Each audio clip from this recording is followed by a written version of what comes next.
오늘도 고맙습니다. 저는 교실 떠난 국어교사 박전현입니다. 자, 곽재구 시인의 현대시 모두 한 켤레의 시입니다. 찾아가서 못 본 고향, 돌아왔어야 가슴으로 만났습니다. 도움되는 자료 만들어 보겠습니다. 구독, 공감해 주시면 고맙겠습니다. 자, 찾아가서 못 본 고향, 돌아왔어야 가슴으로 만났습니다. 이미지로 표현한 고향의 정서입니다. 다양한 이미지를 통해서 고향에 대한 어떤 느낌을 드러내고 있습니다. 자, 곽재구 모두 한 켤레의 시 해설. 여행을 많이 하는 저도 그렇습니다. 여행지에서 못 만난 것을 돌아왔어야 알게 됩니다. 어떤 사람에게 고향은 그리움과 따뜻함으로 위로받을 수 있는 공간입니다. 그러나 또 다른 어떤 사람에게는 아픔의 대상이 될 수도 있습니다. 고향을 찾은 화자는 대사만 지내고 돌아왔습니다. 고향의 따뜻함을 느낄 여유조차 없었기 때문입니다. 흙과 물기 묻은 터진 구두 틈으로 뛰쳐나온 발가락을 보면서야 화자는 부끄러워집니다. 구두는 고향 흙 물기를 만났지만 다시는 제대로 만나지 못했기 때문입니다. 헌 구두에서 삐쳐나온 발가락이 자신의 치부를 보는 것처럼 부끄러워진 것입니다. 이해의 배경입니다. 자, 이 시는 고향에 다녀온 화자가 자신의 낡은 구두와 관련하여 고향에 대한 이미지를 형성하고 있는 작품입니다. 특히 이미 다녀온 고향 풍경을 나타내면서도 찰랑찰랑 강물소리 들린다. 다리 유채 꽃잎처럼 꿈틀댄다. 젊은 고향의 강물 소리를 들려준다와 같이 현재형 의미를 사용함으로써 들렸다, 꿈틀대었다, 들려주었다가 아니지 않습니까? 현재형 의미를 사용함으로써 고향의 풍경을 바로 눈앞에서 펼쳐 보는 듯한 인상을 줍니다.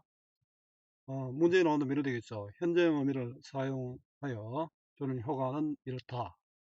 자, 작품에 드러난 계절적 배경은 겨울보리, 살얼음, 영하 속 등으로 보아 아직 겨울에서 봄으로 넘어가는 계절의 문턱이라고 볼 수 있습니다. 낡은 구두를 신고 고향을 다녀온 뒤에 화자는 고향의 모습을 구두에 묻혀왔다는 인식을 바탕으로 고향에서 묻혀온 고향의 모습을 출렁거리는 강물 소리를 떠올리고 있습니다. 즉 시각과 청각 등 다양한 감각에 의해 구두에 강물 소리가 묻어 있다는 공감각적 표현까지 사용해서 한층 다양한 이미지를 드러내고 있습니다. 특히 강물의 출렁출렁 소리가 신발의 덜그럭 소리로 이어진 것으로 인식하고 있는 것은 매우 참신한 발상일 뿐만 아니라 독특하고 인상적인 표현으로 볼 수 있습니다. 작품 읽기는 여러분들이 보고요. 감상하기도 전체 작품 다 나오니까요. 자, 한눈에 보기입니다. 시인의 시와 시의 의미입니다. 곽재구 시인은 한업화 시대의 현실의 모습을 서정과 결합해서 드러내었습니다. 자, 화자가 자신에게 느끼는 감정을 드러낸 식구는 부끄러운 촉수입니다. 구두의 역할은 공간을 이어주는 심리적 매개체이자 성찰의 매개체가 됩니다. 자, 감상하기입니다. 자, 차례를 지내고 돌아온 화자는 차례는 제사죠. 제사를 모시기 위해 고향에 다녀왔습니다. 구두 밑바닥에, 자, 구두는 공간, 그래, 나는 지금 도시로 왔는데 이 구두에 묻은 어떤 흙이나 물기를 보고 고향을 생각하게 되었죠. 고향을 이어주는 심리적 매개체이자 또 이것을 통해서 자신을 돌아보게 되니까 성찰의 매개체가 됩니다. 찾아가서 제대로 보지 못한 고향을 구두 밑바닥을 통해서 떠올립니다. 고향의 저문 강물 소리가 묻어 있었다. 고향에서 못 들었죠. 근데 무덤이 바닥에 어떤 물을 보고 고향의 저문 강물 소리를 들은 거지 않습니까? 강물 소리가 묻어난다. 강물 소리는 왜 이럽니까? 뭐 들리는 거죠. 그- 근데 이게 묻었다라고 표현했으니까 강물 소리가 묻었다고 했으니까 청각의 시각과 공감각적 표현입니다. 이 강물의 이미지를 공감각적 표현으로 효과적으로 제시하고 있습니다. 밝은 분위기는 아니죠. 어둡고 우울한 분위기의 시입니다. 겨울보리 파랗게 꽂힌 강둑에서 계절적 배경이죠. 겨울보리 파랗게 꽂혔다는 것은 아마 이 겨울에서 봄으로 넘어가는 그런 시각이 되겠죠. 꽂힌 강둑에서 겨울보리가 파랗게 시각적 이미지가 되겠죠. 화자가 가본 곳이 바로 강둑입니다. 살얼음만 몇 발자국 밟고 왔는데 내가 이제 살얼음만 몇 발자국 밟았다는 거죠. 계절감입니다. 많이 다닌 것은 아니고 이 강둑에서 살얼음 정도 밟고 왔다는 거죠. 숙골 상여집 흰 눈 속을 넘을 때도, 숙골은 골짜기 이름입니다. 요즘은 뭐 장이차가 다 하지만 옛날에는 이제 독립하다 이제 상여를 모셔놓은 곳이 있습니다. 예, 뭐 죽음과 관련이 있으니까 아무래도 좀 동네에서 좀 떨어진 곳이겠죠. 상여집이 있는 골짜기가 바로 숲골인데 거기에 상여집에 흰 속을 넘을 때도 흰눈 계절감이 나타나네요. 자, 이거는 아마 고향을 떠나며 지나가는 길이었을 것입니다. 골목 앞 보세점 흐린 불빛 아래서도, 보세점은 사계 파는 가게죠. 아마 도시로 이제 돌아오다 보면은 이런 가게들이 많잖아요. 이 도시로 돌아오다 보면 집 앞에서 뭐 이런 보시점이 있을 수도 있고 그렇죠. 도시로 돌아오는 길에서도 찰랑찰랑 강물 소리가 들린다. 고향에서 떠나왔어야 이제 고향의 소리가 들린다는 거죠. 이거는 고향의 모습을 출렁거리는 강물 소리로 표현했습니다. 강물 소리가 들린다. 강물 소리가 들린다. 이건 다시 말하면 고향이 생각난다는 뜻입니다. 구두를 보고 고향을 떠올리고 있습니다. 음성상징어, 요 찰랑찰랑은 그 강물이 움직이는 모습으로 보는 게 맞겠죠. 음성상징어, 태어를 사용해서 또 사실감, 생동감을 주고 있습니다.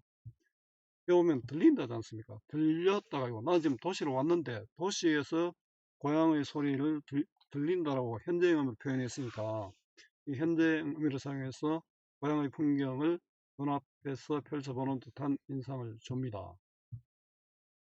내 귀는 얼어, 내 귀는 얼어. 강문 소리를 들을 수 없는 이유가 내 귀가 얼었기 때문이다. 한 소절도 듣지 못한 강물 소리를 모두 혼자 어떻게 듣고 왔을까? 자, 나는 고향을 제대로 보지 못했는데 구두가 들었으니 내가 나보다 구두가 더 뭐 부럽다, 더 특별하다 이런 의미겠죠. 요거는 구두가 들었다고 표현했으니까 의인법이라고 할 수 있습니다. 구두는 지금 황혼은 시간적 배경이 아니고요. 저녁이라는 시간적 배경이 아니고 요 황혼은 구두가 낡았다는 뜻입니다. 인생의 황혼 가마 여러분들처럼 바로 한 사람 보고 그러지는 않습니까? 인생의 황혼 하면 나이가 든 사람이라고 할 수 있습니다. 뭐 60을 뭐 중년 장년이라 하는데 60쯤 되면은 중년 장년이라 하기엔 또 어렵죠. 저도 60이 넘었으니까 이제 황혼의 시간인지도 모르겠습니다. 자, 뒤축의 꿈이 몇 번 수습되고 지난 가을 터진 가슴의 어둠새로, 이건 뭡니까? 구두를 보면 여러 번 수선을 했다는 거죠. 자, 뒤축도 가리고 옆이 터지기도 했고 누군가 살아있을 오늘의 부끄러운 척수는 발가락이죠. 그 부끄러운 척수가 요 하자의 정서가 직접 드러나죠. 우리 촉수는 뭐 어떤 동물들의 이렇게 더듬이 같은 거 그런 게 촉수를 합니까? 이런 어떤 동물들이 무엇을 느끼는 그런 기관이죠. 발가락이 그런 것을 느꼈다는 거죠. 구두가 아는 것을 나는 모르고 있으니 부끄럽다는 그런 이야기라고 볼 수 있습니다. 살이 유채 꽃잎처럼 꿈틀댄다. 살이는 그 유채 꽃잎처럼 꿈틀댄다. 살이 유채 꽃잎. 내 촉수가 살이나 유채 꽃잎처럼, 그 살이 유채 꽃잎, 살이 꽃이나 유채 꽃처럼 꿈틀댄다는 거는 그건 아름답다가 아니고 부끄러움이 심상입니다. 직유법이죠. 처럼이니까. 터진 구두 사이로 보이는 발가락을 화자 통해서 화자의 부끄러움으로 표현했습니다. 고향 텃밭의 흐름한 꽃과 어둠과, 이건 고향의 느낌이 흐름하고 어둡다는 거죠. 고향 가면 우리는 밝고 아름답고 뭐 향수를 느끼고 이런 곳이 아니고, 이 시는 반대입니다. 그죠? 우리 정지용의 향수라는 시와는 또 다르죠. 물론 정지용의 고향이라는 시에서도 이 시와 비슷한 느낌을 받습니다. 구두는 초면, 나는 구면. 자, 구두를 신고 처음으로 고향에 갔습니다. 처음 고향에 갔는데 구두는 초면에 많은 것을 봤는데 나는 못 봤다는 거죠. 구두와 나의 상황을 대조적으로 설정해서 부재 의식을 강조하고 있습니다. 변성으로 겨울을 보내고 돌아온 내게, 자, 나는 변성으로 보고 왔다는 거죠. 고향의 현실을 제대로 보지 못한 이유가 바로 이겁니다. 별로 관심도 없고 뭐 겨우 제사를 가야 한번 갔다 온 거죠. 고향아 꽃잎 하나 바람 한 점 꾸려주지 않고, 자, 이거는 고향의 모습이죠. 고향의 꽃잎 하나 바람 한 점 꾸려주지 않고, 영하 속 흔들리는 떠나는 내 낡은 구두가, 자, 영하 속 계절감이죠. 춥다 그죠. 흔들리면 떠나는 내 낡은 구두가 그 넉넉지 않는 삶입니다. 내가 낡은 구두를 신고 있는 것은 내가 새 구두를 살 형편이 안 된다는 뜻이죠. 옛날에는 뭐 양발도 끼어 신고 이런 경우가 굉장히 많았습니다. 요즘은 낡으면 새로 사잖아요. 젊은 고향의 강물 소리를 들려준다. 이 낡은 구두가 내한테 고향의 강물 소리를 들려준다는 거죠. 젊은 고향의 강물 소리니까 이거는 어려운 고향의 현실입니다. 아름답고 추억 이런 것보다는 어려운 고향의 현실이겠죠. 나는 못 본 것을 구두는 보고 가져왔다. 출렁출렁 아니 덜그럭덜그럭. 이 부분을 보면은 출렁출렁은 강물 소리잖아요. 덜그럭덜그럭은 뭐 떨어진 구두가 뭐 예쁜 소리가 안 나겠죠. 이건 구두 소리입니다. 구두 소리를 통해서 강물 소리를 떠올린다는 것은 고향의 모습 떠올린다는 것은 이걸 통해서 구두 소리를 통해서 그 고향의 모습을 드러내고 있다고 볼 수 있습니다. 밝은 고향의 모습이 아니라 어두운 고향의 모습이 드러난다는 겁니다. 자, 이거 출렁출렁 음성상징어잖아요. 덜그럭덜그럭 그것도 음성상징어죠. 출렁출렁은 읍태어, 덜그럭덜그럭 성어로 볼 수 있겠죠. 그 음성상징어로 화자의 정서를 효과적으로 드러내고 있습니다. 자, 정리해 보겠습니다. 갈래는 자유로운 형식의 자유시, 개인의 마음을 담은 서정시, 운문 형식의 운문시입니다. 성격은 감각적, 우리 감각은 우리 시각, 청각, 촉각, 후각, 미각 이거죠. 여기 또 공감각도 쓰였습니다. 또 상징적이고 대조적 이미지를 갖고 있습니다. 나와 구두가 대조적이잖아요. 주제는 고향을 다녀온 뒤에 떠올리는 고향의 이미지입니다. 고향을 떠나온 뒤에 떠올리는 고향에 대한 정서, 밝은 것이 아니라 어둡고 이런 건 나에 대한 어떤 부끄러움이 드러나 있습니다. 특징입니다. 공간의 이동에 따라 시장이 전개됩니다. 그 고향에서 지금 서울로, 내가 도시로 돌아왔잖아요. 서울인지 아닌지 모르겠습니다만, 현장 표현과 음성 상징어를 사용하여 지적 상황을 행동감 있게 드러내고 있습니다. 현대음을 사용함으로써 고향의 풍경을 바로 눈앞에서 펼쳐보는 듯이 제시하고 있습니다. 음성상징어를 활용하여 화자의 정서를 구체화하고 있고요. 구두와 화자를 대조하여 고향의 어두운 현실을 강조하고 있습니다. 화자의 감정을 시각, 청각 등 감각적 심상과 공감각적 표현을 통해 형상화했습니다. 형상화는 우리가 감각, 우리 시각, 청각, 후각, 촉각, 미각 등이 있잖아요. 감각적으로 느낄 수 있도록 표현하는 기법입니다. 시인이 이런 것을 굉장히 잘합니다. 활동하기는 문제은행 활용하시면 됩니다. 수고 많았습니다. 제가 살아있는 한 좋은 자료로 보답하겠습니다. 네이버, 구글 다음 어디서나 검색은 박전현입니다.